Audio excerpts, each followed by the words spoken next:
Nisa Susilawati dari Makin Sungai Liat. Saya masih diberikan kesempatan oleh Wak Hien Sangti untuk menyampaikan Ciang Tau pada hari ini. Ciang Tau yang saya bawakan hari ini bertemakan mengajar dengan ikhlas dan ku peroleh kebahagiaanku. Mengajar adalah tugas utama dari seorang guru.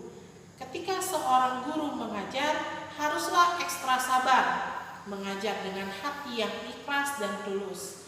Karena jika tidak sabar, maka guru tersebut tidak akan menjadi guru yang baik. Contohnya ketika seorang guru berada di kelas kecil. Kelas kecil adalah kelas masa peralihan, di mana dari anak TK ke anak SD. Maka di situ seorang guru harus bisa menyesuaikan dirinya di dalam kelas tersebut. Harus ekstra bahagia, harus lucu, agar membuat siswa-siswinya tidak ketakutan dan senang mengikuti pelajaran yang ia bawakan. Begitu pula sebaliknya. Ketika seorang guru berada di kelas besar, maka guru tersebut harus menyesuaikan dirinya agar siswanya tidak ketakutan ketika belajar, malah harus menciptakan suasana yang menyenangkan agar siswa-siswinya merasa bahagia ketika belajar dan tidak bosan. Bahkan ketika seorang guru memiliki masalah di rumahnya atau sedang sedih, guru tersebut tidak pernah membawakannya ke sekolah, apalagi sampai terlihat oleh anak-anaknya.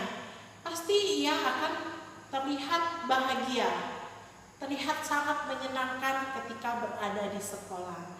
Tapi ketika berada di rumah, guru tersebut mungkin mengekspresikan kesedihannya.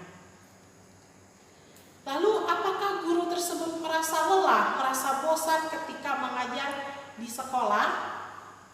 Seperti yang disabdakan oleh Nabi Kungce pada kitab Bunyi jilid 7 ayat 2.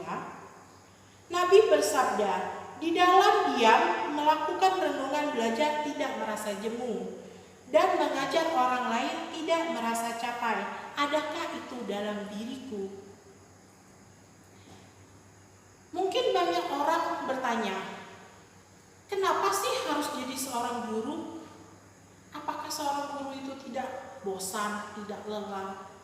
Itu kembali lagi kepada diri guru itu sendiri. Kalau menurut saya, ketika saya mengajar, memang ada rasa lelah, ada rasa bosan, ada rasanya ingin, sebaiknya aku tidak mau mengajar lagi, lebih baik aku mencari pekerjaan yang lain. Tetapi ketika itu dijalankan dengan hati yang tulus, dengan hati yang ikhlas, kita sudah merasa bahagia. Bahagia sekali ketika kita berada di sekolah. Berbeda ketika kita berada di rumah. Mungkin rasanya bosan, lebih baik kita bertemu dengan siswa-siswi seperti pada saat COVID sekarang. Kita tidak bisa bertemu dengan siswa. Rasanya kangen ya, kok nggak ketemu, kok nggak belajar. Walaupun kadang memang siswa-siswi tersebut membuat kita merasa jengkel, merasa marah, tapi kita tidak pernah menyimpannya terlalu lama di dalam hati. Kita sudah merasa bahagia ketika bertemu dengan mereka.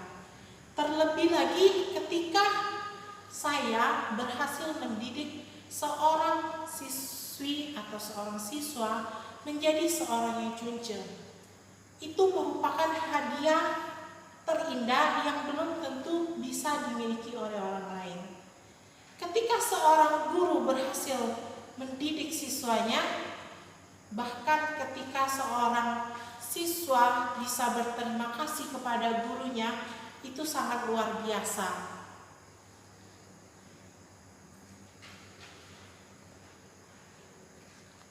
kita memang tidak bisa mendapatkan banyak materi, banyak benda yang bisa kita dapatkan dari mengajar.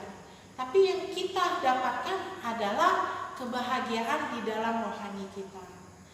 Jadi jalankan segala hal, segala pekerjaan kita dengan hati yang tulus dan ikhlas.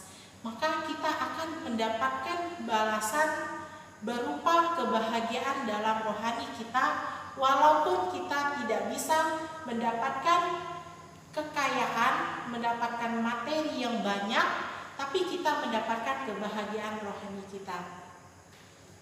Sekian cakap dari saya. Bila ada salah kata dan perbuatan saya mohon ampun kepada Tian dan mohon maaf kepada para taucin dan umat semuanya. Terimalah salam dalam keimanan kita hanya dan oleh kebajikan Tian berkenan. Wei Te Tung Tian. Sancai.